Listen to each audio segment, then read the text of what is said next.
খোলা চিঠিতে ক্রিকেটার নাসিরকে যা বললেন তার সাবেক প্রেমিকা। বিস্ফোরক মামলায় রফিকুল মাদানির জামিন। আমেরিকায় থাকছি, সেখানকার সরকার যা দিচ্ছে খাচ্ছি বললেন আহমেদ শরীফ। এবার দেখুন বিস্তারিত। খোলা চিঠিতে ক্রিকেটার নাসিরকে যা বললেন তার সাবেক প্রেমিকা। ক্রিকেটার নাসির হোসেনের সাবেক প্রেমিকা দাবি করে মডেল অভিনেত্রী সুবা শাহ হুমায়রা প্রায়ই আলোচনায় আসেন। কখনো ফেসবুক লাইভে, কখনো বা স্ট্যাটাসে তিনি নাসিরকে নিয়ে নানা মন্তব্য করেন। সেসব নিয়ে চলে হইচই। তামিমাকে নাসিরের বিয়ের পর তিনি বেশ কিছু মন্তব্য করেছিলেন, যা বেশ আলোচিত ছিল। আবারও তিনি লিখলেন নতুন স্ট্যাটাস।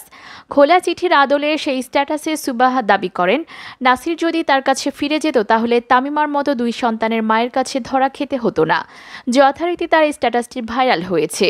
বুধবার ৩ নভেম্বর সুবা চিঠির আকারে লিখেছেন, dear ex, you know what, সেদিন যদি তুমি একটাবার আমার কাছে চলে এসে সব কিছু ঠিক করে নিতে, তাহলে হয়তো আজ তামিমার মতো দুই বাচ্চার মার কাছে তোমার ধরা খেতে হতো না।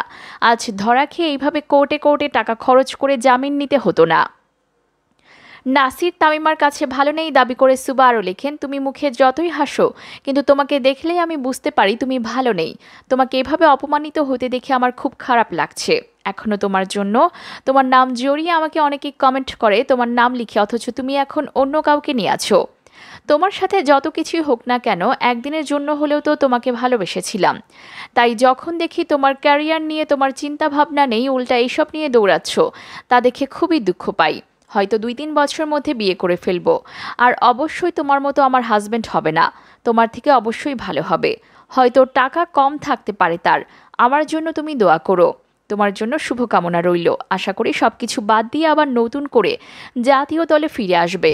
ভালো থেকো সব সময়। ইতি তোমার সবচেয়ে অপছন্দের ব্যক্তি সুবাহ। বিস্ফোরক মামলায় রফিকুল মাদানির জামিন।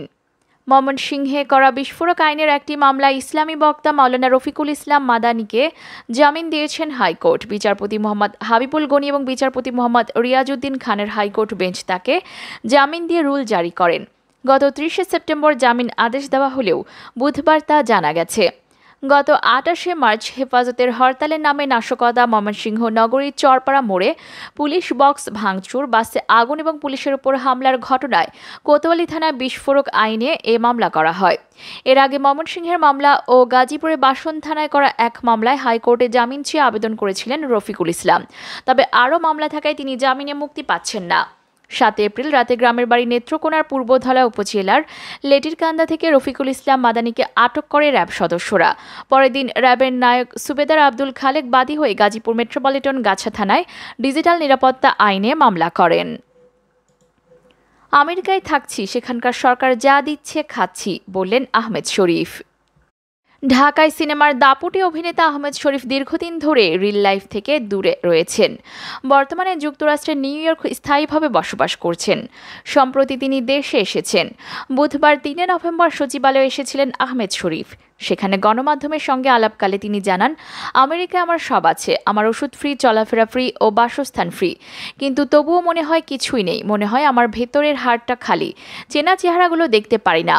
এই অভিনেতা যোগ করেন, ওখানে বসে সবচেয়ে বড় যে কাজটা করতে পেরেছি তা হলো আমি বাংলায় কোরআন শরীফ পড়ে শেষ করেছি। কোরআন শরীফে কি নির্দেশ, আগে যখন ছেলেবেলায় পড়েছি কিছুই বুঝতাম না। এখন বাংলায় কোরআন পড়ে এইটুকু বলতে পারি, প্রত্যেকটি আয়াত আমার কলবের মধ্যে ঢুকে গেছে। আল্লাহ তাআলা রাসূল সাল্লাল্লাহু আলাইহি সাল্লাম কি বলেছেন, মানুষের জন্য কোনটা উপকারী কোনটা উপকারী না, কোন শাস্তি তিনি মানুষকে দেবেন, সবকিছু সেখানে আছে।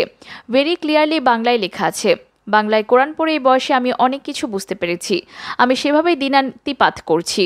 এখন নামাজ, কোরআন শরীফ পড়া, এগুলোই আমার সাথী। দীর্ঘ ৫০ বছর সিনেমার সঙ্গে যুক্ত ছিলেন আহমেদ শরীফ। তখনকার চিন্তাধারা আর বর্তমান চিন্তাধারা পাল্টেছে। আর তাই নিজের অভিনয় জীবন নিয়ে কোনো অনুতাপ আছে কিনা এমন প্রশ্নে তিনি জানান, আল্লাহ মানুষকে রিজিক যেভাবে দিয়েছেন তার রিজিক সেভাবেই আসবে। কারণ আমরা সবাই জানি রিজিকের মালিক হচ্ছে আল্লাহ তাআলা। তিনি আগে আমাকে যেভাবে রিজিক দিয়েছিলেন আমি সেভাবেই রিজিক গ্রহণ করেছি।